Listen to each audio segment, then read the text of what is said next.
प्रितीच्या भावान भयणो, आमच्या जिवितांत जायते कायदे आसात, जायते नेम आसात आनी ते आमकां पाळूंक ते रुचलेले आसात. आमच्या जिवितांत बरे तरेन आमचे जिवीत चलोवंक ते आमकां वेंचून काडलेले आसात. पूण जायते फावटी आमी ते मोडटात. आनी आयज जेजू ह्या शुभ वर्तमानांत आमकां सांगूंक सोदता, हे नेमा वयर, ह्या कायद्या वयर, हे समृती वयर तो आमकां सांगूंक सोदता. कित्याक जेजूच्या काळार जे धर्मशास्त्री आनी जे फारिजे आनी ते रिलिजियस लिडर्स म्हणटा ते आसलेले, ते तांकांय जायते, तांचेय जायते कायदे आसले. जे देवाच्या धर्मांत आमी जायते कायदे आसात आनी तांकां ते पाळूंक पडटात. पूण ते पाळटा आसतना ते सारकेच पाळिनासले म्हणजे ते पाळटाले ते फकत मोगान न्हू, पूण ते करूंक जाय म्हूण पाळटाले आनी दुसऱ्यांक दाखोवंक जाय म्हूण तशें पाळटाले. आनी ते तांच्या जिवितांत एक स्ट्रिक्ट रूल्स कशे आसले. पूण जेजू येता आनी म्हणटा की हे कायदे तो म्हणूंक येवंक ना.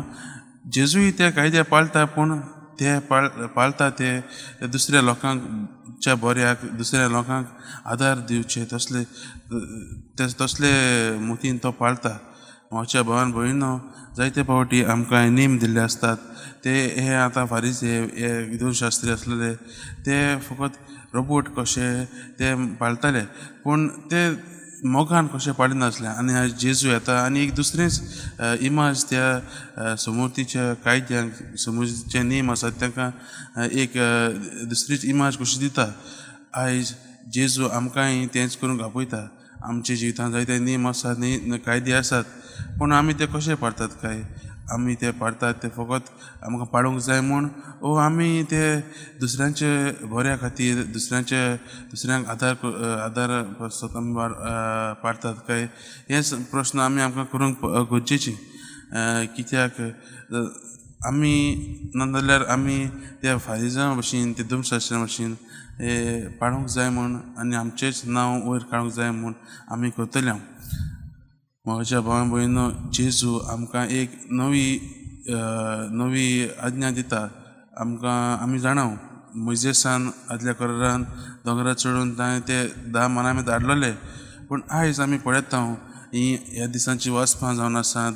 जेजू आपलो सर्गीच्या राजाचो वावर सुरू केल्लो आसा आनी कांयच दिसांनी पयलीं आमी पळयलां जेजून आमकां भाग्याय दिल्यात, नवी आज्ञा कशे तरेन दिल्यात, नवे नेम कशे दिल्यात. एक खरो जेजूचो पाटलादार जावंक, एक खरो देवाचो मोगी जावंक आमकां आपयल्लें आसा.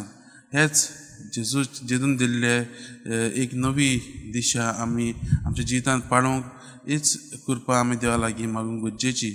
आनी आयज ह्या वाचपांचेर नियाळ करता आसतना देवाच्याच मोगान रिगूंक रावंक, देवाच्याच भितर आमी रिगून रावंक आमकां आपयता. तेन्नाच आमी आमच्या जिवितांत दुसऱ्यांक बरें करूंक पावतले, आमी दुसऱ्यांक एक दुसरो जेजू जावंक पावतले. आनी हेंच करूंक आमी वावरूंक गरजेची. हेंच मनांत धरून हीच कृपा आमी देवा लागीं हे मिसाचे भेटेन आमी मागुया.